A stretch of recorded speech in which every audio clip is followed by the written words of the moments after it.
Louvado seja Deus. Maravilhoso será aquele dia, Ele nos chamando, dizendo, entra, chega, pode entrar. Glória a Deus. Por isso nós estamos lutando cada dia, perseverando na doutrina, na palavra, na fé, para chegarmos até aquele grande dia. Pode parecer que está longe para nós, mas para Deus está muito próximo, né? Todas as coisas, profecias estão se cumprindo, tudo está indo, chegando no seu devido lugar para esse grande momento acontecer, né? Graças a Deus. Então, no outro final de semana, nós estivemos em Naviraí com o pastor Micaías, né? Tivemos ali um bom tempo na presença de Deus, com a igreja em Naviraí. É uma igreja pequena também, né? Uma nossa aqui, tem um pouco mais de irmãos, né? Mas é um povo também bem avivado, né? Então, lá já tem vários músicos, né? As filhas do pastor Micaías aprenderam a tocar, tocam na igreja, todos. E é um povo bem ensinado também, muito abençoado, né? Graças a Deus. E agora ficou dele marcar uma data para vir estar aqui conosco, né? Pagar agora essa dívida, né? Então, nós damos graças a Deus pelos amigos, ministros que pregam esta mensagem, essa palavra também se para pela verdade. E o pastor Micaías é um deles, é um jovem pregador, um jovem pastor. Ele está, acho que no ministério pastoral há uns 12 ou 15 anos, mais ou menos, né? Creio que é. E ele é muito abençoado por Deus, né? Graças ao Senhor. Então, os que estavam aqui quarta-feira, nós transmitimos uma saudação, né, da igreja na Naviraí, irmãos que não estavam na quarta, né? Eles enviam a saudação para todos os irmãos, toda a igreja aqui em Cascavel. Graças ao Senhor. Então, como havia falado com o Guedes, né, nós vamos rodar aí a pregação sobre as 70 semanas de Daniel, que é um ensinamento que nos traz as datas e os tempos aonde estariam acontecendo essas coisas do tempo do fim, né? Ou o período que Deus trataria com os gentios, com os judeus também, mas enfatizando mais com os gentios. Para nós falamos, mas teria 70 semanas determinada para o povo de Daniel, né? E nas 62 semanas a cidade seria reedificada, né? E mais 7 semanas seria cortado o sacrifício, né? Então, mas ele faria um concerto por muito na metade da semana, então seria cortado o Messias, né? E então, nesse meio tempo, onde corta a semana, onde tantas semanas se cumpre isso, se cumpre aquilo, nesse período aí Deus trata com os gentios num período desse. Mas ele determinou que com os judeus ele trataria em 70 semanas, né? Então esse período ele trataria com os judeus. E o restante desse tempo, de lá, então ele trataria com os gentios, porque ele tinha um propósito de chamar dentre os gentios um povo para o seu nome, né? Graças a Deus. Então eu creio que foi no ano passado, nós demos uma passada sobre esse assunto, sobre as 70 semanas de Daniel, né? Mas esses são assuntos que para muitos parece que ficou no passado, mas para nós, e aqui temos crentes novos, se batizaram, outros vieram há pouco tempo, isso é bom entender isso, para ter a ligação dos tempos, das coisas, das profecias, para que nós possamos entender também o Apocalipse, né? Visto que Daniel é o Apocalipse do Velho Testamento, é o livro que fala de profecias e visões e profecias que ele viu ali, ele viu coisas que João viu que seria no final do tempo, né? Graças ao Senhor por um profeta que Deus tem enviado para colocar as Escrituras no seu devido lugar, né? Esse profeta veio para ligar os cabos soltos. Todos os reformadores tentaram ligar, conectar, não conseguiram, e coisas que não eram para o seu tempo. Mas nesse tempo do fim havia uma promessa em Apocalipse 10, versículo 7. Mas nos dias da voz do sétimo anjo, quando ele tocar a sua trombeta, se cumprirá os segredos de Deus que ele anunciou aos seus servos, os profetas, né? Graças ao Senhor. Então hoje nós vamos dar uma geral sobre esse tema, esse assunto, sobre as 70 semanas de Daniel, embora que tenha a mensagem que o profeta pregou, 4 ou 5 mensagens sobre as 70 semanas de Daniel, e é muito importante que cada crente dessa mensagem leia isso, para que você compreenda, né? Você compreenda o Apocalipse. É necessário também que se estude o livro das eras, para que no livro das eras, a mensagem desse profeta tira nossas ideias e tradições denominacionais. Amém. Ideias que nós temos, carregamos, aprendemos dos velhos, dos idosos, dos avós e dos denominacionais, que nós achamos que é boa, parece boa, mas impede o fluir dessa mensagem na nossa vida, né? E desde coisas que parecem simples para o mundo religioso, mas para nós é uma grande coisa, quando o profeta diz, na era de Tiatira, que as mulheres que vestem calça comprida têm um espírito da Igreja Católica. Mas o que isso tem a ver? Que é um espírito da Igreja Católica, é um espírito de rebeldia, um espírito de insubmissão, né? Não se submete.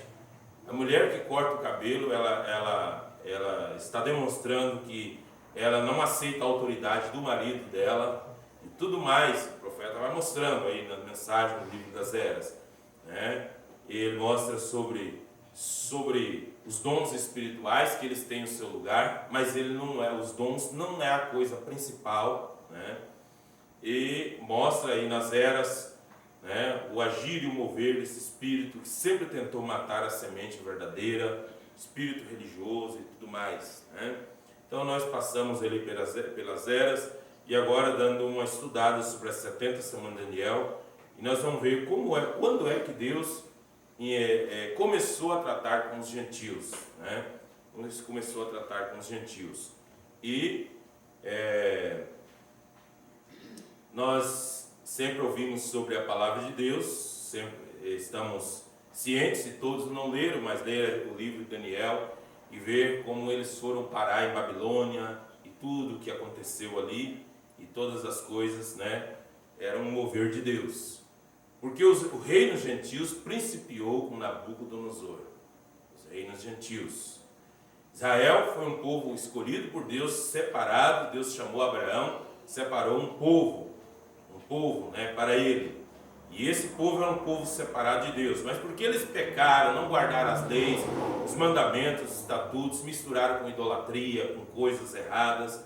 Então Deus mandou o inimigo lá e levou eles cativos para a Babilônia, para uma terra pagã, para os costumes errados, tudo contrário ao que eles faziam em Israel, né?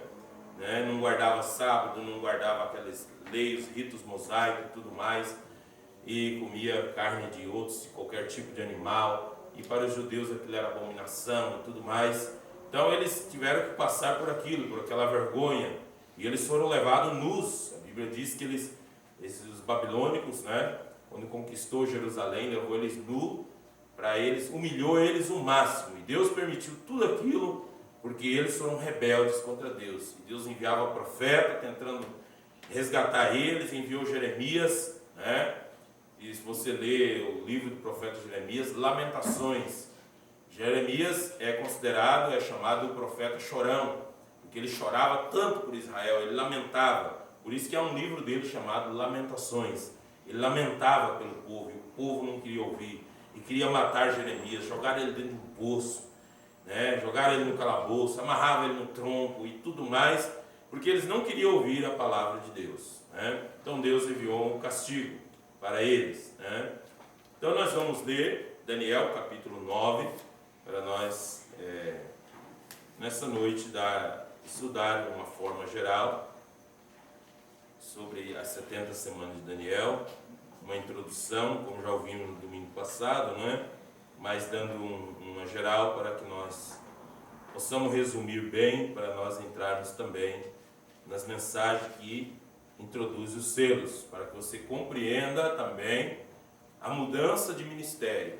Você entender a mensagem, também você tem que compreender a mudança de ministério na vida do Nombrano, né? As 3 puxadas, a terceira etapa. Então você vai ver que todo esse mover de Deus esse trabalhar de Deus. Então chega-se a mensagem da pedra de coroa. Daniel capítulo 9. Daniel capítulo 9. Vamos ler a partir do versículo 20. Né? Daniel estava, ele lendo os rolos do livro do profeta Jeremias. Então ele viu, ele pôde perceber, estava chegando o tempo do final do cativeiro. E Deus tinha falado que eles iam ficar 70 anos em cativeiro. Né? 70 anos em cativeiro. E Daniel viu que esse tempo já estava agora se cumprindo. Né? Daniel 9, versículo 20. E estando eu ainda falando e orando e confessando o meu pecado e o pecado de meu povo Israel, e lançando a minha súplica perante a face do Senhor, meu Deus, pelo monte santo do meu Deus. E estando eu, digo ainda falando na oração, o varão Gabriel, que eu tinha visto na minha visão ao princípio, veio voando rapidamente, tocou-me a hora do sacrifício da tarde. E me instruiu e falou comigo e disse: Daniel, agora saí para fazer-te entender o sentido. No princípio das tuas súplicas saiu a ordem, e eu vim para te declarar, porque és muito amado. Toma, pois, sentido na palavra e entende a visão. 70 semanas estão determinadas sobre o teu povo e sobre a tua cidade, para extinguir a transgressão, dar fim aos pecados, expiar a iniquidade, trazer a justiça eterna, selar a visão e a profecia e ungir os santos dos santos. 6 coisas, então, esse anjo veio trazer ali a Daniel o entendimento da visão, né? 6 coisas teriam que acontecer no período dessas 70 semanas. Sabe e entende, desde a saída da ordem para restaurar e para edificar Jerusalém até o Messias, o príncipe, 7 semanas e 62 semanas. As ruas e as tranqueiras se reedificarão, mas em tempos angustiosos. E depois das 62 semanas será tirado o Messias e não será mais. E o povo do príncipe que há de vir destruirá a cidade e o santuário, e o seu fim será como uma inundação. E até o fim haverá guerra, e estão determinadas assolações.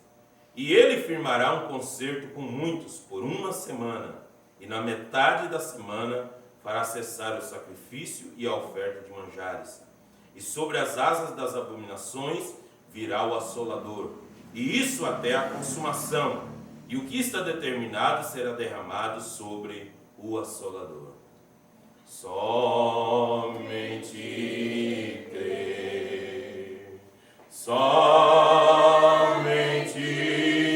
crer, tudo é possível. Somente crer, somente crer, somente crer, tudo é possível. Somente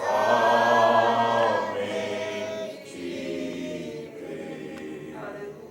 Querido Pai Celestial, nós lemos aqui a Tua Palavra, Senhor. Pedimos que o Senhor nos dê graça, Pai, possamos alcançar graça perante os Teus olhos, para que o Senhor abra o nosso entendimento. Faça-nos entender a visão também como Daniel, ó Pai. Que o Teu anjo nesta noite venha ao nosso encontro, Pai eterno, para abrir nossos olhos espirituais, para revelar a Tua Palavra, para abrir o nosso entendimento, Senhor Deus. Nós queremos, Pai eterno, ó Deus, compreender o Teu plano, ó Deus, nesta hora, para que possamos viver melhor, não sendo agitados de um lado para o outro, mas estar firmado em Tua Palavra, na revelação de Tua Palavra, Pai. Nós pedimos a Tua bênção da Palavra ao nosso coração, em nome de Jesus Cristo. Amém, Jesus. Amém. Podeis sentar, irmãos, louvado seja Deus.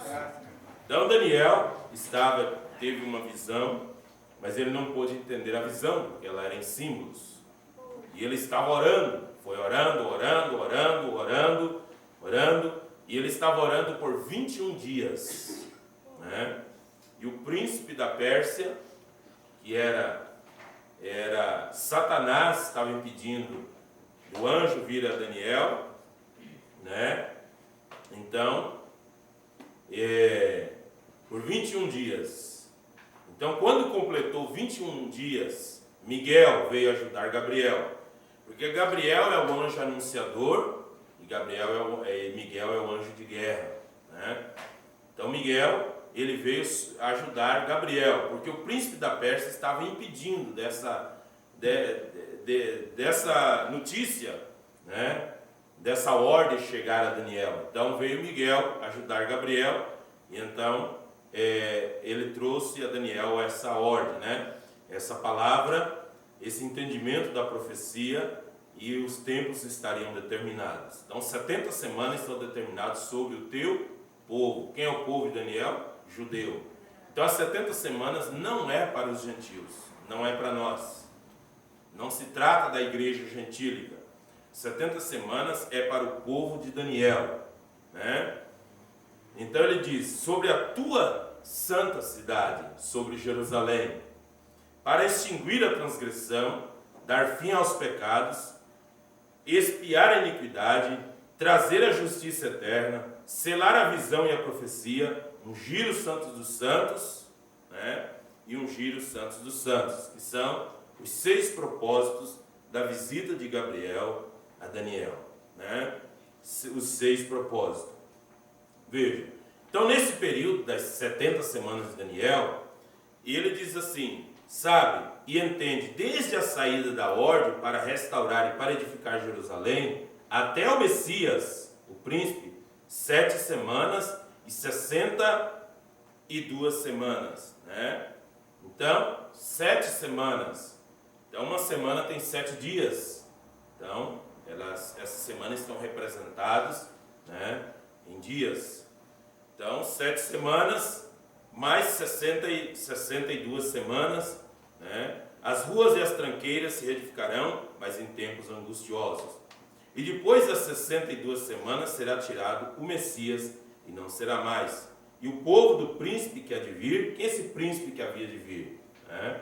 Seria um governante ou, né, um general, viria, né, um general romano, Tito, viria para destruir o templo, né? E esse príncipe que há de vir destruirá a cidade e o santuário, e o fim será como uma inundação. E até o fim haverá guerras, e estão determinadas assolações. Então nós podemos aqui resumir, né? Vocês já ouviram alguma coisa no domingo passado, relembrar alguma coisa, mas você pode procurar lá no canal do YouTube, nós pregamos sobre cada um desses aqui, né?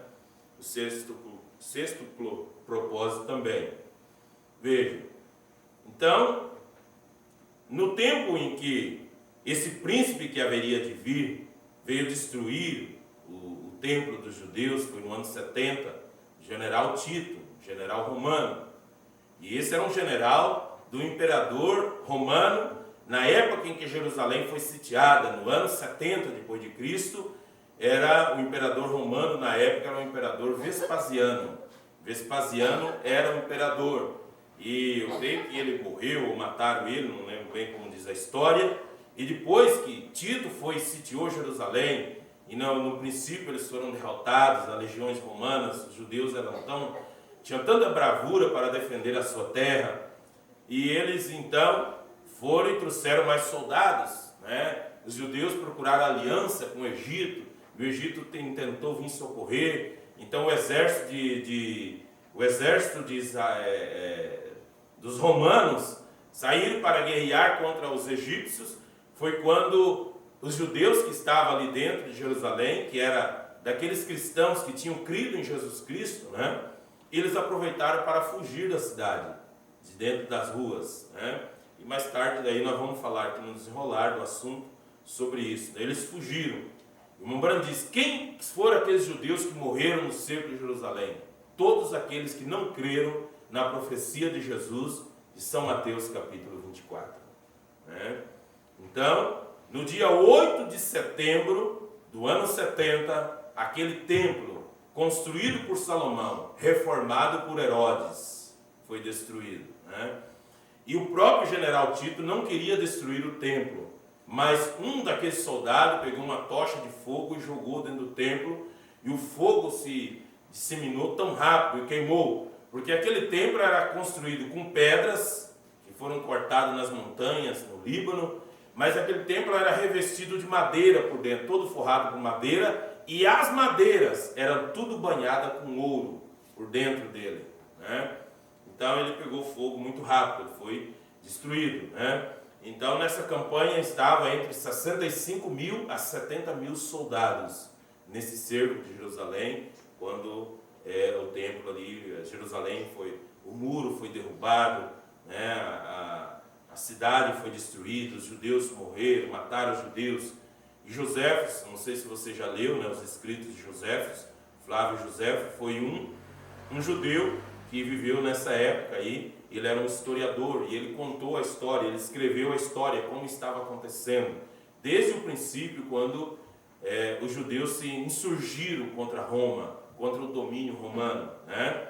Porque eles já queriam se livrar do domínio romano, do domínio estrangeiro, já há muito tempo, eles já queriam se livrar, né? Porque Israel nunca foi mais o mesmo, desde que eles foram a primeira vez para o cativeiro, e foi levado por Nabucodonosor, né, para o cativeiro, para a Babilônia. Nunca mais foram o mesmo. Voltaram de lá com alguns costumes, algumas coisas que eles trouxeram de Babilônia, porque Babilônia veio da palavra Babel, confusão, da Torre de Babel. Babilônia, confusão. Babilônia, o reinado, o império babilônico, era um império que ele saía para conquistar as nações, e com arma, tinha artilharia, as melhores armas de guerra do momento, tudo coisas modernas, né, para o momento. E eles não destruíam a nação, eles pegavam aquela nação, eles subjugavam, pagavam imposto para eles, e pegaram as pessoas mais inteligentes, sábias daquela nação onde eles iam e conquistavam, eles levavam para Babilônia, e levavam eles e a religião deles também. Então Babilônia tinha a religião dos caldeus, mas tinha a religião de todas as nações que eles conquistavam, dos assírios, dos persas, dos medos, de tudo que eles tinham, eles traziam para a Babilônia. Então era um lugar como as denominações, né? É como uma cidade, é cheio de denominações, cheio de ideias, né? Então era uma confusão. Lá tinha um templo também, não um templo, mas construíram um lugar para os judeus, para eles adorar. As outras nações também tinham suas religiões. Então, Babilônia quer dizer confusão. E o povo estava ali. E depois, o reinado babilônico, os babilônicos, eles foram conquistados pelos medos persas, nos dias com Daniel já, né? Ele foi para a Babilônia como o profeta disse, com uns 14 anos de idade. Agora ele já era um homem velho, ele era um homem importante no reino, né? Então, como os irmãos já leram, né? Ou na mensagem, a escritura na parede, quando Deus não se agradou daquela maneira que eles tinham feito, conquistaram os judeus, levaram os vasos de prata, de ouro, tudo para Jerusalém, e aquele rei, né, quis fazer uma festa, um banquete, e trouxe os convidados e pegaram os vasos do templo de Deus, que era para ministrar, como se fosse a Santa Ceia, né? Os vasos de prata, de ouro, aqueles utensílios que eram sagrados no templo de Deus. E ele falou, vamos beber agora, vamos beber o nosso vinho na taça, nos utensílios daqueles judeus lá, né? Então, Deus já estava saturado com os pecados de Babilônia, e aquilo, então, vamos dizer, na linguagem do povo, a gota d'água para Deus, então, né, matá-los. Então, Amão desceu lá no palácio real, escreveu na parede, Mene, Mene, Tekel, Farsim, pesado fosse na balança e achado em falta, né? Eles não podiam interpretar, nem os sábios, nem os astrólogos podiam interpretar, e eles iam todos ser mortos. Então, um daqueles disse assim, olha, eu sei de um homem que pode interpretar isso aí. Trouxeram Daniel. Daniel disse ao rei, né, se o rei me der tempo, eu vou orar, meu Deus, e ele vai me dar um sonho, ele vai me mostrar e vai revelar o que é isso, né? Então foi revelado, né, para Daniel, e ele contou ao rei que pesado fosse na balança, fosse achado em falta diante de Deus, né? Então, aquele era um neto de Nabucodonosor, então, que estava reinando naquele tempo, né? E então, eles não sabiam que naquele grande dia, naquela festa ébria que eles estavam tendo, né, os medos e os persas estavam cavando um leito para desviar o curso do rio, porque Babilônia era murada, uma cidade murada, muito forte, e os muros eram tão largos, eles davam 9 metros de largura. Pensa num muro, com 9 metros de largura de pedra, mas a largura dessa casa aqui, né, de pedra. E em cima dos muros tinha uma rua que eles apostavam corridas de cavalos e com charretes, né, em cima daqueles muros, e as pessoas assistiam, porque eles eram altos, muro alto, eles assistiam, eles competindo em cima daqueles muros. Então, eles se sentiam seguros e passavam um rio bem no meio da cidade. O Brand disse que aquilo, Satanás, ele copiou da cidade que ele viu no céu, da cidade de Deus. Então ele inspirou, né, aquele homem para construir aquela cidade, tentando imitar, construir um reino na terra, imitando as coisas de Deus.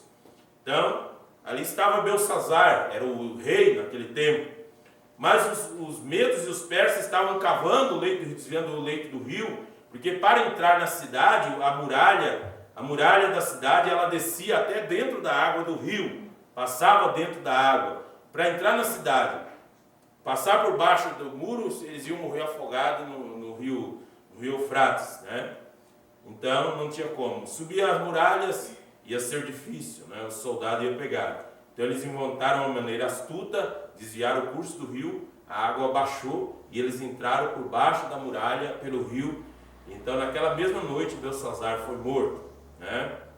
E então começou-se a reinar os medos e os persas, que fizeram um combinado de unir os dois países, os medos e os persas, para conquistar Babilônia. Então eles uniram, que um reinava um pouco, um reinava o outro. Então, o primeiro a reinar, então, subir no trono foi Dário, que mudou então ali a sede do governo, né, do império. Então eles mudaram de Babilônia e foram para Suzã. Então nós vemos que então nessa época os judeus estavam ali em Babilônia, fora de sua terra, fora de sua pátria, né? E Deus levantou um profeta, o profeta Daniel, né? Levantou o profeta Ezequiel e vários profetas, mais ou menos nesses períodos de tempo ali. Então o profeta que se destacou aí, então, foi o profeta Daniel, né? Com essas profecias, com essa visitação de Deus a ele. Então ali foi determinado esse período, esse tempo, né? Esse tempo que Deus trataria com os judeus em 70 semanas, né? 70 semanas. Veja. Então, para nós, vamos devagar aqui, para nós nos situar nas Escrituras e ver esses acontecimentos. Então, as 70 semanas, elas iniciariam desde quando foi expedida a ordem para restaurar Jerusalém. Então, essa ordem para restaurar Jerusalém foi aí nesse tempo, né? Agora eu não tenho anotado aqui, mas se você encontrar, pode encontrar nesses profetas menores. Então fala aonde ali foi expedida a ordem para restaurar Jerusalém. Então, contando os tempos das 70 semanas, deu bem nesse período ali quando veio o Messias, né? Mas quando veio o Messias, desde aquele tempo que eles foram levados para a Babilônia, depois eles voltaram, depois de 70 anos voltaram para a terra de Israel. Desde aquele tempo eles ficaram sob um jugo dos gentios. Por quê? Porque o Império Babilônico, o Império Babilônico, ele foi conquistado também, né? A Babilônia, ela foi conquistada pelos romanos, né? Pelos gregos. A Babilônia foi conquistada pelos gregos. E os gregos, o Império Grego, ele dominou a Palestina também, a Mesopotâmia, todo ali. Então os gregos também, os judeus ficaram debaixo da influência e do domínio dos gregos. Então desde aquele tempo em diante, os judeus nunca mais eles puderam ficar livre, eles estavam sempre pagando imposto para os gentios, para esses imperadores, e mesmo os gregos, eles levaram para Jerusalém, colocaram estátuas do seu Deus em Jerusalém. As nações sempre lutaram para acabar com a religião dos judeus. Eles nunca conseguiram acabar com eles, mas eles ficaram vivendo por um tempo que eles não viviam o verdadeiro judaísmo. E foi nesse tempo que eles estavam sob o domínio dos gregos. Foi quando apareceram aqueles irmãos macabeus, que eram homens que se levantavam querendo se libertar do jugo dos gentios. Os irmãos macabeus, e a história deles é uma história muito impressionante. Eles eram guerreiros, lutadores, lutaram para se libertar do domínio dos gentios, né? Mas eles nunca conseguiam se libertar, porque Deus estava enojado de como os judeus desprezaram a lei, os mandamentos, e não guardavam mais conforme Deus tinha dito. Então Deus não queria mais aquilo, porque Ele já tinha provido uma nova aliança, e chegaria um tempo para se cumprir essa nova aliança. Então, mas ele tratava e considerava os judeus como sua nação, seu povo. Mas quando eles voltaram de Babilônia, eles já voltaram com facções. Eles só tinha o judaísmo. Mas quando eles voltaram de Babilônia, eles já voltaram com coisa diferente. Agora tinha fariseu, tinha saduceus também, já. E eles voltaram falando outra língua, que é uma língua crioula, que surgiu ali, misturada, né? De assírio com judaísmo, que era o aramaico. Eles já não falavam mais o judeu puro, né? O hebreu puro, né? Então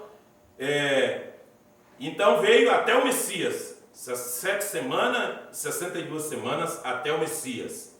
Quando o Messias nasceu, a Judéia, a Palestina estava sob o domínio dos romanos. Sobre o domínio dos romanos. Então, um pouco antes aí apareceu um general romano chamado Marco Antônio, que foi amante daquela rainha do Egito, Cleópatra, né? Aquela rainha, e eles, nesse tempo, havia muitas guerras e pelejas, guerreavam com Israel e tudo mais, faziam acordos e tudo mais, né? Então, Roma tinha governadores em várias partes para dominar as nações, homens que eram fiéis ao Império Romano, para deixar essas nações que eles dominavam debaixo de um domínio, obedecendo às leis. E eles tinham guarnições que enviavam a outros países, igual os Estados Unidos. Eles vão num país e fazem uma guerra e deixam um número de soldados lá e continuam tendo um certo controle naquele país. E assim Roma fazia também.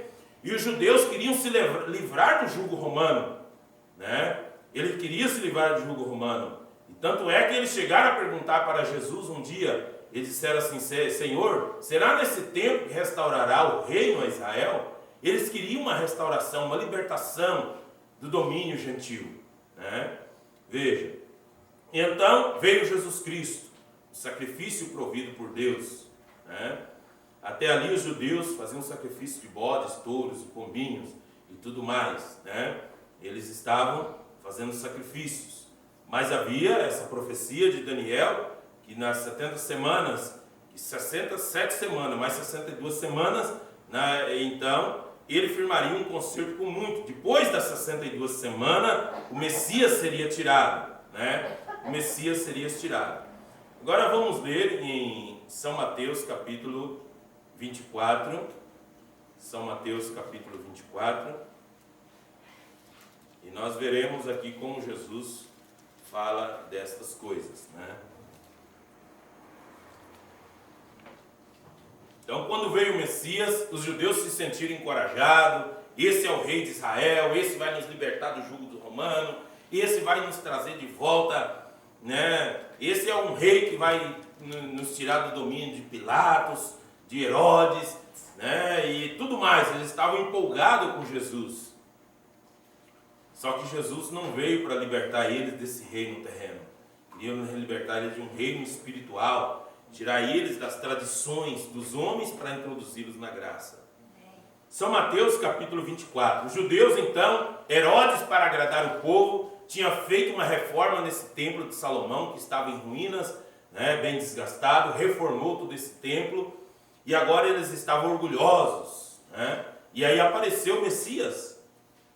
E então, quando o Messias veio, o povo tinha ali a sua nação, tinha o sacrifício em ordem outra vez, adorava a Deus, tinha a festa da Páscoa, todas as festas ali e tudo mais.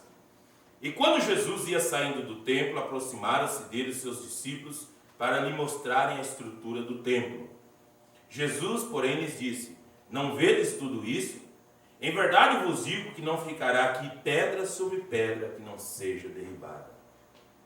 E estando assentado aí mais tarde, quando ele foi para o Monte das Oliveiras, mais tarde, né? Estando assentado no Monte das Oliveiras, chegaram-se a ele os seus discípulos em particular, dizendo: dize-nos, quando serão essas coisas? E que sinal haverá da tua vinda e do fim do mundo? Então aqui tem 3 perguntas. E Jesus vai responder essas 3 perguntas, tudo misturado aqui nesse capítulo. Todas misturadas. E em todo tempo as pessoas interpretavam e diziam isso, até que veio um profeta comissionado por Deus. Amém. Em Apocalipse 10, 7, esse profeta veio e colocou todas essas coisas em ordem no seu devido lugar. Amém. Então vamos lá, ele vai responder as 3 perguntas. Dize-nos quando serão essas coisas. Quando que ia ser essas coisas? Que não ficaria pedra sobre pedra. Ele estava admirado que aquele templo tinha umas colunas com enormes pedras que tinham sido cortado longe e trazido ali e para edificar esse templo. E ele estava admirado, olha que templo, esse templo aqui nunca vai cair. E Jesus falou assim, vai chegar um dia que não vai ficar aqui pedra sobre pedra. Né? Então aí mais tarde eles ficaram curiosos. Quando Jesus foi para o Monte das Oliveiras com eles, aí eles chegaram perto deles e perguntaram para ele, né? Dize-nos quando serão essas coisas, que não ficará pedra sobre pedra, e que sinal haverá da tua vinda, e que sinal haverá do fim do mundo. E Jesus respondendo disse-lhes: acautelai-vos que ninguém vos engane, porque muitos virão em meu nome dizendo, eu sou Cristo, e enganarão a muitos. Agora Jesus começou respondendo sobre coisas, o sinal da vinda dele. Mas a primeira pergunta que eles perguntaram foi, quando que vão acontecer essas coisas? Vão ser essas coisas que esse templo vai ser derribado? E ele começa respondendo de algo que ia acontecer 2000 anos depois. Né? Porque muitos virão em meu nome dizendo, eu sou Cristo, e enganarão a muitos. E ouvireis de guerras e de rumores de guerras, olhai e não vos assustei, porque é mistério que tudo isso aconteça, mas ainda não é o fim. Então as guerras, rumores de guerra, é sinal do fim do mundo. Porquanto se levantará nação contra nação, reino contra reino, haverá fomes, pestes e terremotos em vários lugares. Mas todas essas coisas são princípio de dores. Princípio de dores. O princípio das dores que o mundo vai passar, chegando no seu final. E então, aí agora Jesus muda para responder outra pergunta. E então vos hão de entregar para seres atormentados, e matar-vos-ão, e sereis odiados de todas as gentes por causa do meu nome. Nesse tempo, muitos serão escandalizados, e trair-se-ão uns aos outros, e uns aos outros aborrecerão. E surgirão muitos falsos profetas, e enganarão a muitos. E por se multiplicar a iniquidade, o amor de muitos se esfriará. Mas aquele que perseverar até o fim, será salvo. Amém. E este evangelho do reino será pregado em todo o mundo. Ele não diz que esse evangelho da Assembleia, da Batista, denominacional, diz esse evangelho que Jesus estava pregando. Amém. E esse evangelho do reino será pregado em todo o mundo, em testemunha a todas as gentes, então virá o fim. Então ele está dizendo, que sinal haveria do fim do mundo? Quando esse evangelho fosse pregado no mundo inteiro. Né? Então esse é um sinal do fim do mundo. E quando, pois, virdes que a abominação, aí agora ele responde outra coisa, né? Quando, pois, virdes que a abominação da desolação de que falou o profeta Daniel está no lugar santo, quem lê, atenda. Então esse é um final. Esse é um sinal da vinda dele, né? Então, os que estiverem na Judéia, Aí ele volta a responder a outra pergunta, né? Quando serão essas coisas que não ficaria pedra sobre pedra? E então os que estiverem na Judéia, que fujam para os montes, e quem estiver sobre o telhado, não desça tirar alguma coisa de sua casa. E quem estiver no campo, não volte atrás a buscar suas vestes. Mas ai das grávidas que amamentarem naquele dia. E orai para que a vossa fuga não aconteça no inverno e nem no sábado. Então esse versículo aqui, muitos pregadores e teólogos nacionais começaram a disseminar uma doutrina falsa que dizia assim, quando chegar perto, no fim do mundo, quando o mundo for acabar, as mulheres não vai mais nascer nenhuma criança. E Jesus falou, ai das grávidas. E não era nada disso que Jesus estava falando. Jesus estava dizendo aqui, estava dizendo assim, então os que estiverem na Judéia, fujam para o monte. Por quê? Porque o exército romano ia vir cercar a Judéia. E quem estiver no telhado, não desça tirar alguma coisa de sua casa. E quem estiver no campo, não volte atrás para buscar suas vestes, porque naquele tempo eles moravam dentro da cidade e eles tinham a roça lá no campo. Ninguém morava na roça, porque os judeus moravam dentro da cidade murada por causa das guerras. Eles moravam dentro da cidade e trabalhavam, cada um tinha a sua roça, a sua terra, mas eles moravam dentro da cidade, cercada por um muro. Veja, então ele estava dizendo que se eles estivessem lá no campo, não era para eles voltar em casa na cidade. Por quê? Porque o exército romano ia cercar a cidade e matar eles de fome. Mas ai das grávidas e das que amamentaram naquele dia, porque uma mulher grávida, como é que ela ia correr? Um soldado atrás com uma lança e com uma espada, como que uma mulher grávida ia correr? Então, essa questão de mulher grávida não tem nada a ver com coisa agora do último dia, é naqueles dias. Olha que ele responde as perguntas toda misturada, né? E então ele diz, orai para que a vossa fuga não aconteça no inverno, porque no inverno era muito frio na Judéia, havia muita neve, e nem no sábado, porque no sábado os judeus se trancavam dentro da cidade e não faziam nada. Então seria como uma armadilha. Porque haverá então grande aflição, como nunca houve desde o princípio do mundo até agora, nem tampouco haverá. E se aqueles dias não fossem abreviados, então agora ele começa a responder outra coisa. Qual dia que não fosse abreviado? Hoje.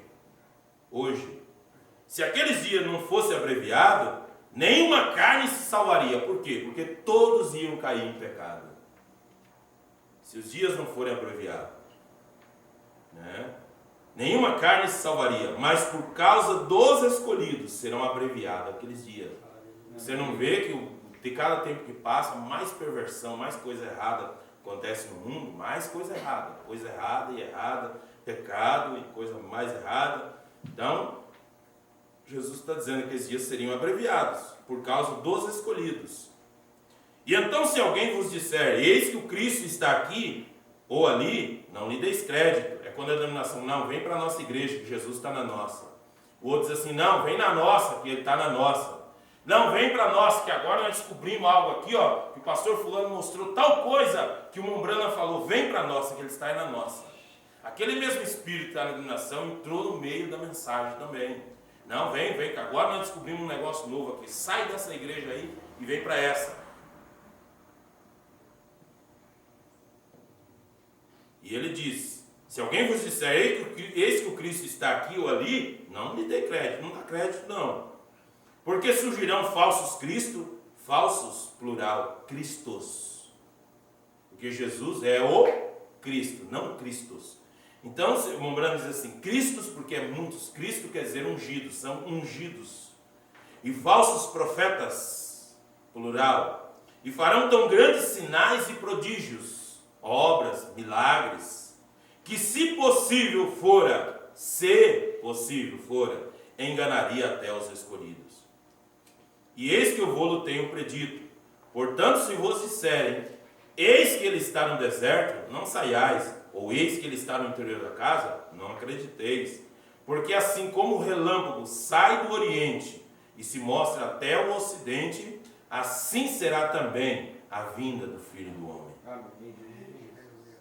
E agora o que significa esse versículo? O Mombrana diz, como o relâmpago, ele alumia de uma extremidade do céu até na outra, ele diz também, quando esse evangelho que surgiu iniciou-se lá na Judéia, lá no Oriente Médio, quando ele chegasse até no Ocidente, né? Esse evangelho seria espalhado para o mundo inteiro. Ele diz: assim também será a vinda do Filho do Homem. Pois onde estiver o corpo, onde estiver a palavra, ali se ajuntarão as águias. Amém. E logo depois da aflição daqueles dias, o sol escurecerá e a lua não dará a sua luz, e as estrelas cairão do céu e as potências do céu serão abaladas.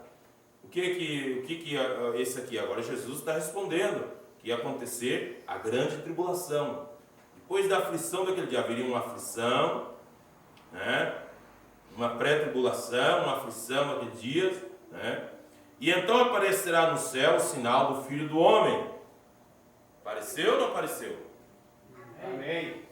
Ele falou futuro, aparecerá no céu o sinal do Filho do Homem, vindo sobre as nuvens do céu com poder e grande glória, né?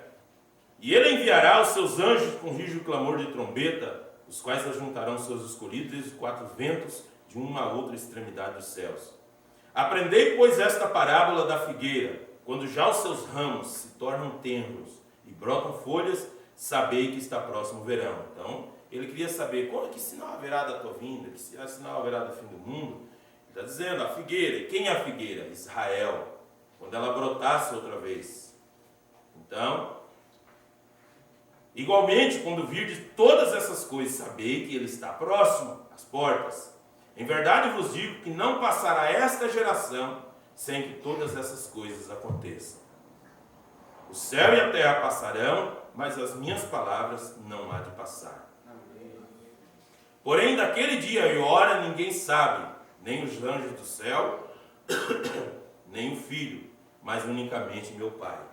Amém. Agora nós dizemos que Jesus é o próprio Deus. Aí você diz assim, mas como que se explica esse versículo?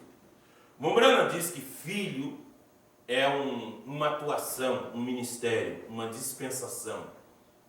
Jesus, como filho de Deus, a Bíblia diz que ele não teve usurpação para ser igual a Deus. Por que o Mombrana diz assim? Porque esse mistério do dia da vinda, do arrebatamento, está guardado na mente de Deus. Está guardado na mente de Deus. Então, o Mombrana diz assim, se um ser humano, um profeta ou alguém soubesse desse dia, o diabo ia rodear, ia fazer alguma coisa para tentar descobrir esse dia. Então está guardado na mente de Deus, no profundo da mente de Deus. E como foi nos dias de Noé, assim será também na vinda do Filho do Homem. Como foi nos dias de Noé? Porquanto assim como foi nos dias anteriores ao dilúvio, comiam, bebiam, casavam, davam-se em casamento. O irmão Branco diz assim, o que é dar-se em casamento? Casa hoje, não deu certo? Larga, a semana que vem arruma outro ou outra. Isso é dar-se em casamento. Aqui não deu certo também, arruma outro.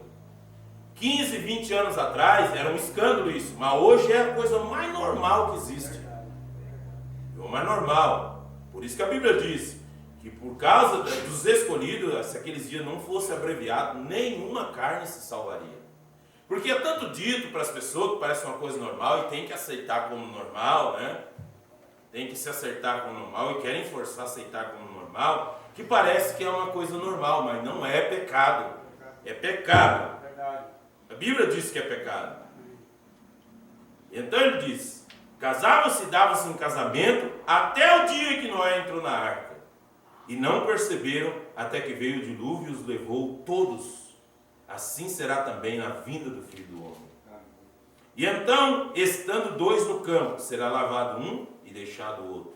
Estando duas moendo no moinho, será levada uma e deixada a outra. Vigiai, pois, porque não sabeis que hora há de vir o vosso Senhor. Aí o denominacional pegou e compôs um hino assim. Será 50% que subirá no porvir. 50%. Esse hino é uma furada, é um falso. Ele é falso. Ele é sem revelação. Sabe por quê?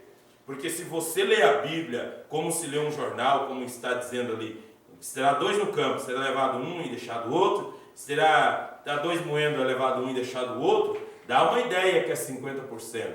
Mas o irmão Branham diz que esses versículos, Deus está querendo mostrar que a salvação é individual. Amém. Que o marido não leva a mulher, nem a mulher leva o marido.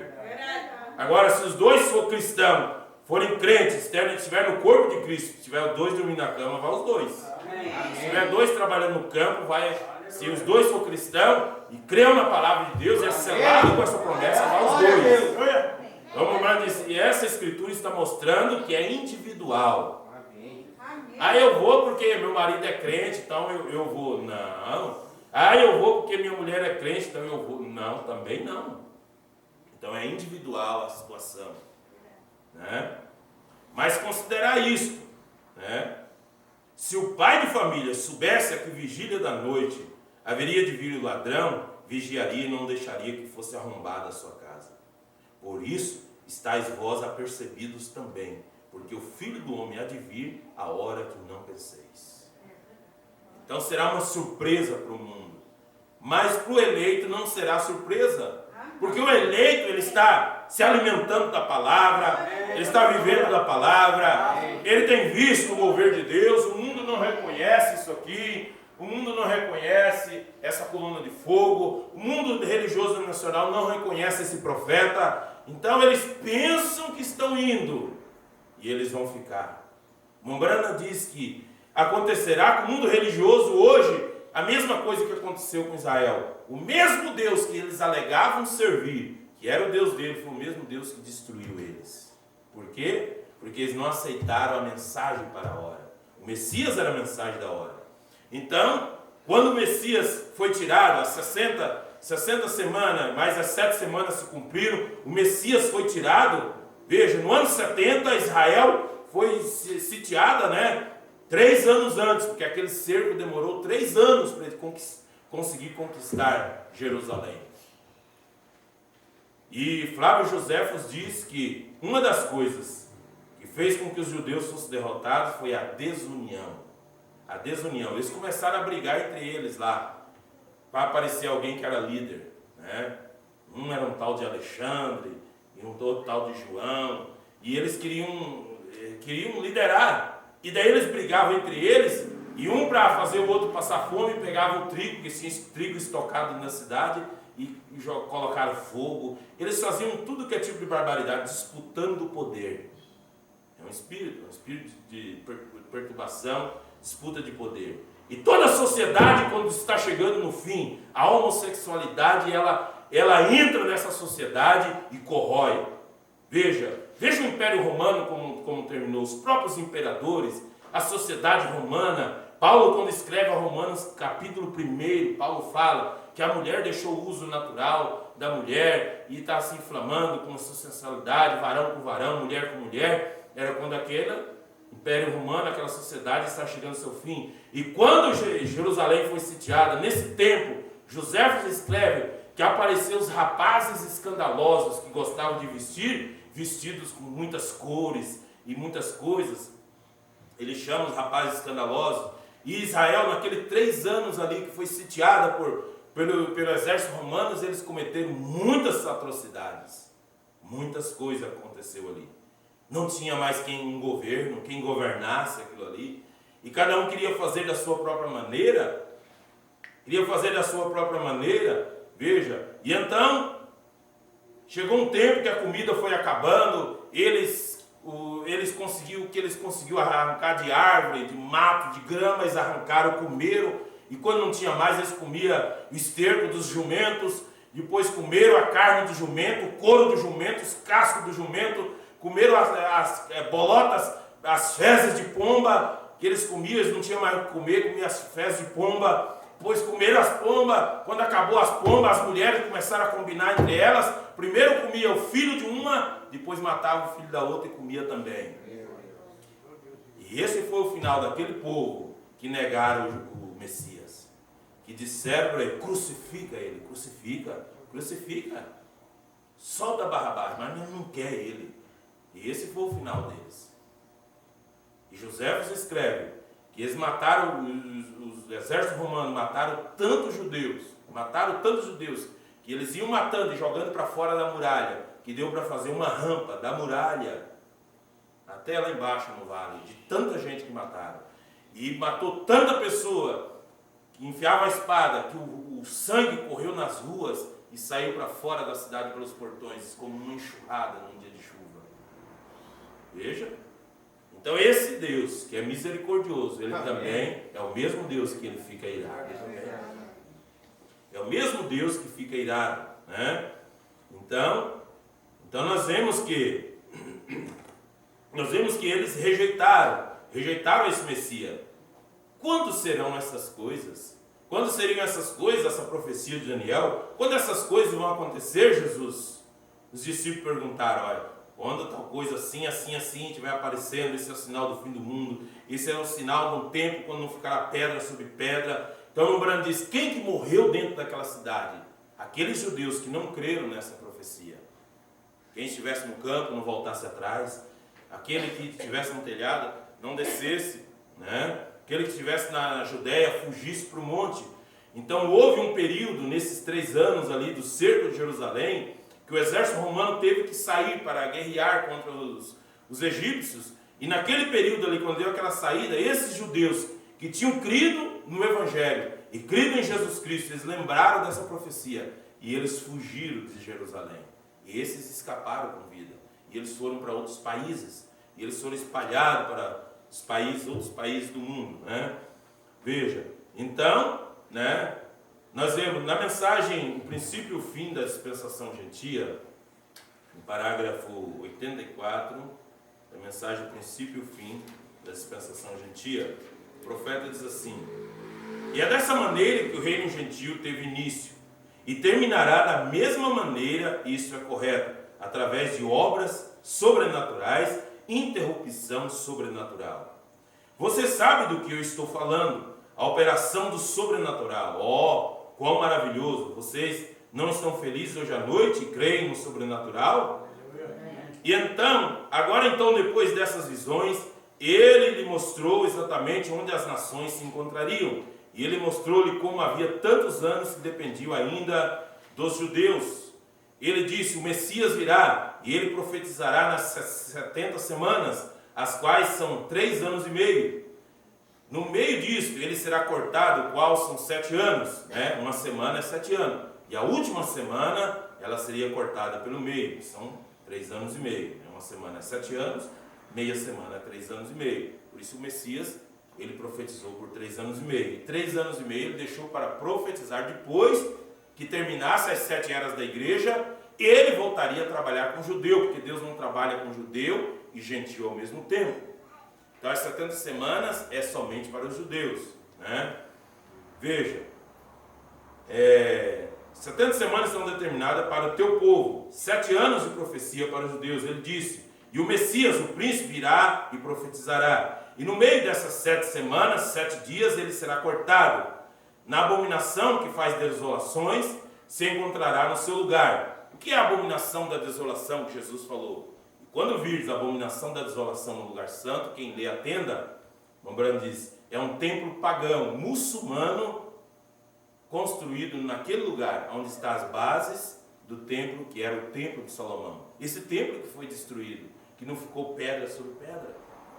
E ali naquele monte, que os judeus chamam monte do templo, a igreja católica ali construída, né? E lá em cima tem essa mesquita de Omar, e tem aquela pedra também, que eles dizem que Maomé esteve ali em Jerusalém, e Maomé subiu lá, e em cima daquela pedra Maomé ascendeu aos céus, né? Então veja, o diabo ele sempre quer fazer alguma coisa, imitar as coisas de Deus, né? Então, os muçulmanos consideram Jerusalém, aquele lugar, aquele monte, também um lugar sagrado para eles, né? Então, a abominação da desolação está no lugar santo, aquela mesquita de Omar está ali. E há uma ala de judeus radicais em Jerusalém que eles já intentaram explodir aquela mesquita, porque eles querem reconstruir o templo, né? Então, há uma segurança naquele lugar, soldados que cuidam daquilo 24 horas, há dispositivos lá, sensores para mostrar a presença de pessoa e alguma coisa, mas o Mambrano diz, não vai ser explosivo que vai derrubar ela, aquela mesquita. O Mambrano diz, ela vai cair num terremoto ela vai cair, para a construção do terceiro templo. E agora, quando o Messias veio, Jesus, ele pregou exatamente 3 anos e meio e foi cortado para o sacrifício. A obrigação diária foi tirada, e a desolada abominação que faz desolação, a mesquita de Omar, foi estabelecida hoje no lugar santo do Santo Templo. A mesquita de Omar encontra-se exatamente onde o templo se encontrava. E ele disse que derrubaria os muros de Jerusalém sobre Jerusalém, até que a dispensação de gentias seja consumada. Porém, no fim dos gentios, permaneceria 3 anos e meio ainda para os judeus, que é 3 anos e meio que falta para quando ele vier outra vez e apresentar-se a ele. Porque é como o caso, o mesmo tipo de José. José era um tipo de Cristo. Ele casou-se, ele era hebreu, casou-se com uma noiva gentia, que o faraó deu para ele, né? Veja, e quando ele foi dar a conhecer a seus irmãos, que eram seus irmãos que tinham ficado lá e vieram ali, ele deixou a noiva e seus filhos no palácio e foi dar a conhecer a seus irmãos. E assim, para Deus, para Jesus trabalhar outra vez com os judeus nesses 3 anos e meio, a noiva gentia será arrebatada dessa terra. Amém. E vai estar nas bodas do Cordeiro por 3 anos e meio. E quando ele vai aparecer aos judeus outra vez, que é Apocalipse capítulo 11, os 2 profetas, Elias e Moisés, que apresentará o Messias para Israel. Para Israel. Mas somente 144 mil crerão nele, porque esses são os predestinados para crer no Messias. Veja. E agora note uma das coisas mais notáveis da história profética. Eu não afirmo saber profecia bíblica, porém isto é como ler um jornal, mais claro. E o que nós lemos aqui, nós sabemos que é a verdade. Note, 2.500 anos, os judeus têm estado espalhados por toda a nação, debaixo do céu.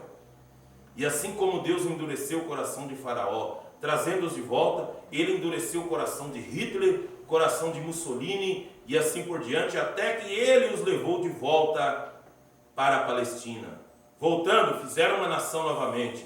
E no dia 6 de maio de 1946, a bandeira judaica foi levantada sobre Israel. Pela primeira vez, por 2.500 anos, a bandeira mais antiga do mundo foi levantada pela primeira vez em 2.500 anos. E ele disse que nos últimos dias ele levantaria uma bandeira sobre Jerusalém, mostrando que o tempo está próximo. Amém. Então a figueira, ela já brotou. Quem é a figueira? Israel. Quando ela brotam, né, frutos e folhas, começa a dar seus rebentos, saber que o tempo está próximo. Então, em 1947, Israel já chegou em sua pátria. Foi reconhecida na ONU como uma nação, né? Mas em 1946, quando o anjo apareceu para o profeta lá na caverna, naquela mesma noite, estava sendo assinado lá na ONU uma ordem para criar o Estado judaico. Então, quando a mensagem, o último profeta para os gentios, para as eras gentias, estava vindo, Deus já estava tratando de reunir Israel na sua terra, porque Deus só trata com os judeus na sua terra, né? E Jesus disse, parágrafo 91, Jesus disse, quando virdes a figueira com rebentos e todas as árvores com rebentos, sabeis que o tempo está próximo, ou a primavera está próxima, o verão. E assim que quando virdes essas coisas acontecerem, levantai as vossas cabeças, porque a redenção está próxima. Amém. Aleluia. Então esse é o tempo, essa é a hora, né? Louvado seja Deus. Na mensagem, para nós concluir aqui, reconhecendo o seu dia e sua mensagem, reconhecendo seu dia e sua mensagem, parágrafo 44, o profeta mensageiro diz assim: agora tem passado 2.700 anos desde aquele tempo, né, que aquele profeta tinha profetizado lá, né, Oséias, foi um pouco antes de Daniel, né? Ele tinha profetizado que Deus reuniria os judeus outra vez, né? Vocês veem a promessa, a hora perfeitamente escrita na parede. Nós vemos onde estamos vivendo. Judeus agora na sua pátria, esperando pela festa das trombetas ou para reconhecer a expiação. Porque Jesus era a expiação, a verdadeira expiação. Eles não puderam crer, não puderam receber, por isso que até hoje não reconhecem o Messias e eles querem voltar a sacrificar animais outra vez. Novilha vermelha, que não nascia há muitos anos, né? Por todos esses anos, quase 2000 anos, nasceu em Israel pela primeira vez, eu creio que foi em 2000 ou 2001, nasceu pela primeira vez uma novilha vermelha em Israel, mostrando que Deus está dando um sinal para eles, que é o tempo da restauração, né? O tempo da expiação. Só que eles não reconheceram a expiação, né? Eles não reconheceram. Que você veja aqui o que diz a Bíblia em Hebreus capítulo 9. Hebreus capítulo 9. Eles não puderam reconhecer o Messias como esse que veio para redimi-los, né? O título é: os sacrifícios do santuário, por causa das suas imperfeições, deviam repetir-se, mas o de Cristo é o único porque é perfeito, né? Então você pode ler em casa, isso aí tudo, não vai dar tempo eu ler, né? Isso aqui, mas você pode ler. Eu vou ler uma parte aqui para frente, para me pegar aqui onde ele diz aqui, né? Ele fala daquele tabernáculo, dos sacerdotes do primeiro tabernáculo, mas ele fala do segundo, que é o sumo sacerdote, que é Jesus. Que ele entrou, aquele primeiro lá entrava uma vez por ano lá, né, para oferecer o sacrifício, né, aquela oferta, tudo mais. E que oferecia por si mesmo e pelas culpas do povo, versículo 8. E dando nisso a entender o Espírito Santo que ainda o caminho do santuário não estava descoberto, enquanto se conservava em pé o primeiro tabernáculo, que é uma alegoria para o tempo presente, que se oferecem dons e sacrifícios que, quanto à consciência, não pode aperfeiçoar aquele que faz o serviço, consistindo somente em manjares e bebidas e várias oblações e justificações da carne imposta até o tempo da correção. Mas vindo Cristo, versículo 11, Hebreus 9, 11, mas vindo Cristo, o sumo sacerdote dos bens futuros, por um maior e mais perfeito tabernáculo, não feito por mãos, isto é, não desta criação, nem por sangue de bodes, bezerros, mas por seu próprio sangue, entrou uma vez no santuário, efetuando uma eterna redenção. Amém. Uma única vez, um único sacrifício, porque esse era o perfeito de Deus. Esse é o sacrifício perfeito. E eles não quiseram receber isso, eles não creram nele. Esse aí nasceu de Maria, é o filho de José, esse era vizinho nosso lá. Porque se o sangue de touros e bodes e as cingas de uma novilha, aspergidas sobre os imundos, os santificam quanto à purificação da carne, quanto mais o sangue de Cristo, que pelo Espírito eterno se ofereceu a si mesmo imaculado a Deus, purificará a vossa consciência das obras mortas, para servires ao Deus vivo. E por isso é mediador de um novo testamento, para que, intervindo a morte para a remissão das transgressões que havia debaixo do primeiro testamento, os chamados recebam a promessa da herança eterna. Amém. Porque onde há testamento, necessário é que intervenha a morte do testador, porque um testamento tem força onde houver morte, ou terá ele algum valor quanto o testador vive? Pelo que também o primeiro não foi consagrado sem sangue, porque havendo Moisés anunciado a todo o povo todos os mandamentos segundo a lei, tomou o sangue dos bezerros, dos bodes, com água, lã, púrpura e sopo, e aspergiu tanto o mesmo livro como todo o povo, dizendo: esse é o sangue do testamento de que Deus vos tem mandado. E semelhantemente aspergiu com sangue o tabernáculo e todos os vasos do ministério. E quase todas as coisas, segundo a lei, se purificam com sangue, e sem derramamento de sangue não há remissão. E de sorte que era bem necessário que as figuras das coisas que estão no céu assim se purificassem, mas as próprias coisas celestiais com sacrifícios melhores do que estes. Porque Cristo não entrou num santuário feito por mãos, figura do verdadeiro, porém no mesmo céu, para agora comparecer por nós perante a face de Deus. Nem também para si mesmo se oferecer muitas vezes como sumo sacerdote, cada ano entra no santuário com sangue alheio. De outra maneira, necessário lhes fora padecer muitas vezes desde a fundação do mundo. Mas agora, na consumação dos séculos, uma vez se manifestou para aniquilar o pecado pelo sacrifício de si mesmo. E como aos homens está ordenado morrerem uma vez, vindo depois disso o juízo, assim também Cristo, oferecendo-se uma vez para tirar os pecados de muitos, aparecerá segunda vez sem pecado aos que o esperam para a salvação. Amém. Você crê que você é um dos tais? Amém? Assim estamos crendo que nós veremos Ele aparecendo.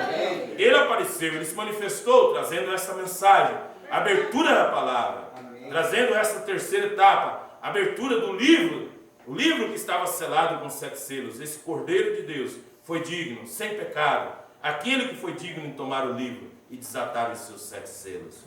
Então, nós recebemos essa mensagem da hora, a mensagem do dia, que essa mensagem veio nos fazer reconhecer a nossa expiação. E não é a sua justiça, não é a sua justiça que te levará ao céu, mas é a justiça de Cristo em nós que nos levará para o seu reino eterno. Louvado seja o Senhor. Então, ainda o profeta diz aqui: e como ministro do Evangelho, na mensagem, reconhecendo o seu dia, sua mensagem para 45.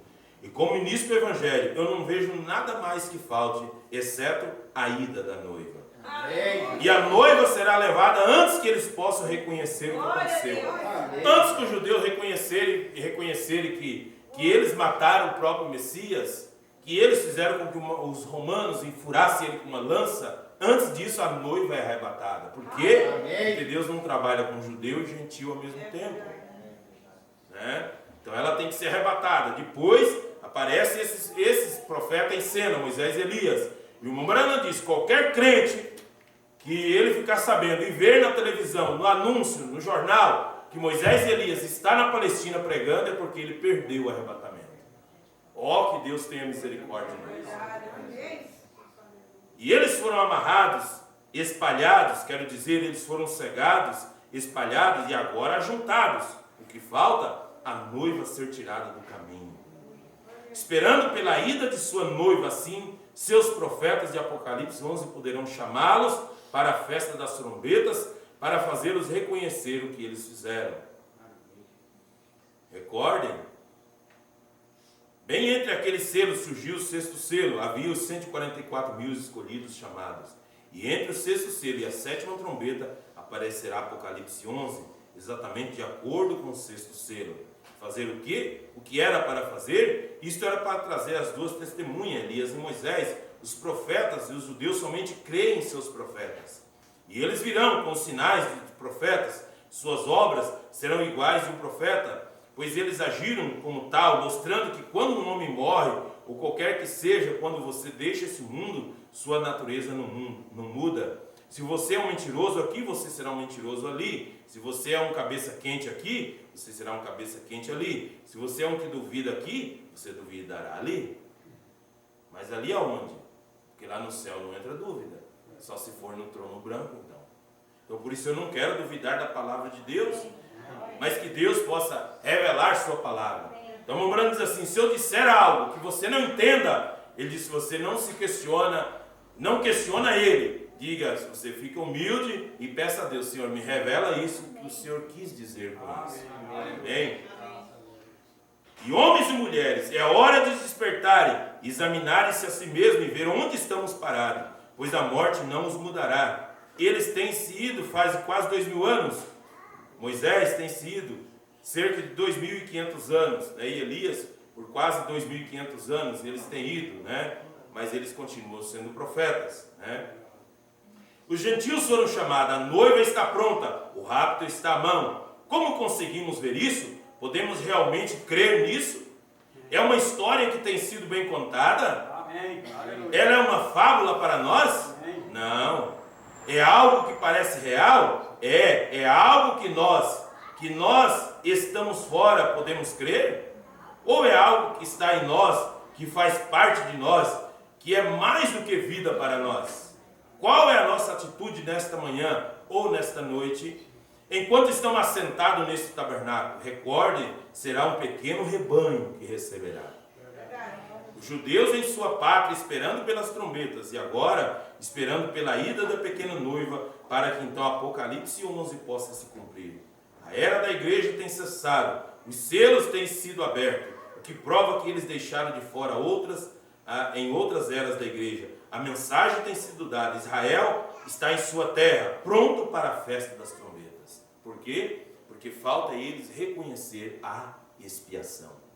Porque o sangue de touro, de bodes e de pombinho não aperfeiçoava. Deus recebia aquilo como um substituto. E veja, e desde que o sacrifício, o Messias foi tirado, desde que Jesus morreu na cruz do Calvário, porque ele é o sacrifício perfeito de Deus. Salmo capítulo 22, ou 21, lembrando diz, eles estavam cantando no templo, Deus meu, porque me desamparasse. Eles estavam cantando a profecia de Davi, ele estava pendurado lá no Monte Caveira. Ele estava lá pendurado, da janela do templo era possível ver ele pendurado. Eles estavam cantando algo ali que estava acontecendo naquele dia e naquela hora. O caminho para a glória estava sendo aberto através daquele sacrifício da cruz do Calvário, mas eles estavam cegos, eles não estavam vendo a expiação. Então, falta a eles reconhecer essa expiação. Mas quando aquele sacrifício foi tirado, foi as 70 semanas, 7 semanas, mais 62 semanas, quando esse sacrifício foi tirado, veja, os judeus continuaram a sacrificar animais. Eles continuaram, milhares, milhões de animais morreram, ovelhas, bodes, touros, novilhas, pombinhos morreram até o ano 70.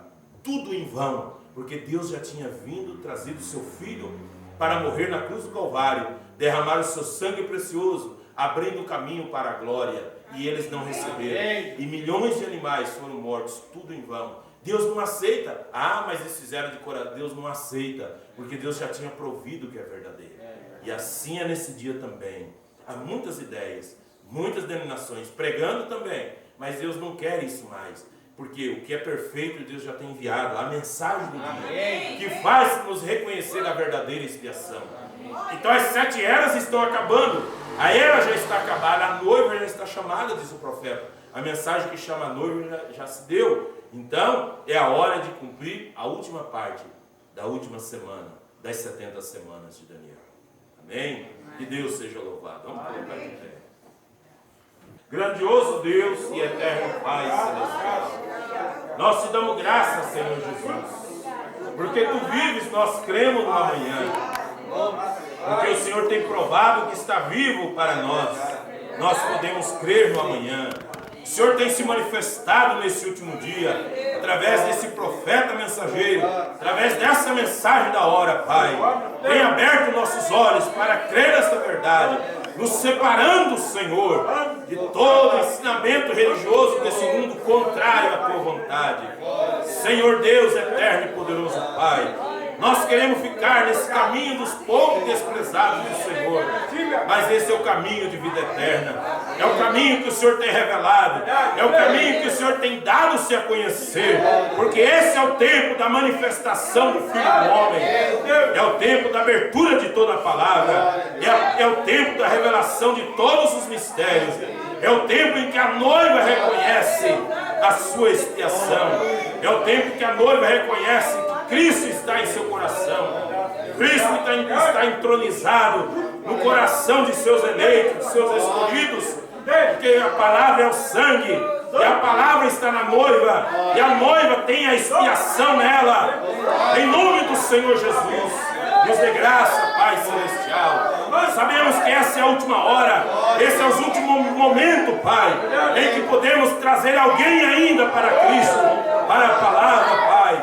Meu Deus, mas o mundo tem rejeitado, as pessoas têm rejeitado, as pessoas querem viver seus prazeres, querem viver no pecado. Meu Deus de misericórdia, mas eis-nos aqui, Senhor Jesus, completa em nós esta obra que tu tem começado. Vai nos transformando, Senhor, tirando de nós todo desejo de coisa desse mundo e que venhamos desejar mais as coisas celestiais, as coisas espirituais, e nos fazer caminhar mais perto de Ti, Senhor. Dá-nos mais do Teu amor para amar tanto essa palavra, amar a Deus acima de todas as coisas, Pai, e possamos obedecer a Tua voz, Em nome de Jesus Cristo, Pai. Te damos graças, Senhor, pela mensagem do entardecer, que veio para revelar toda a palavra e nos fazer entender o teu propósito, Pai. Em nome do Senhor Jesus, vai abrindo o nosso entendimento. Vai, Senhor, meu Deus, cada dia, Pai, nos instruindo na palavra, na verdade. Em nome do Senhor Jesus, nós oramos, Pai, ainda nesta hora. Se há alguma enfermidade no nosso meio, alguma dor, Pai, nós agora oramos em nome do Senhor Jesus Cristo. Que toda dor caia por terra, todo espírito de enfermidade agora está repreendido em nome do Senhor Jesus. Que os filhos de Deus, as filhas de Deus recebam a vitória. Para a glória do nome do Senhor, é que nós oramos, é que nós repreendemos todo mal e usamos da autoridade que o Senhor outorgou à sua igreja.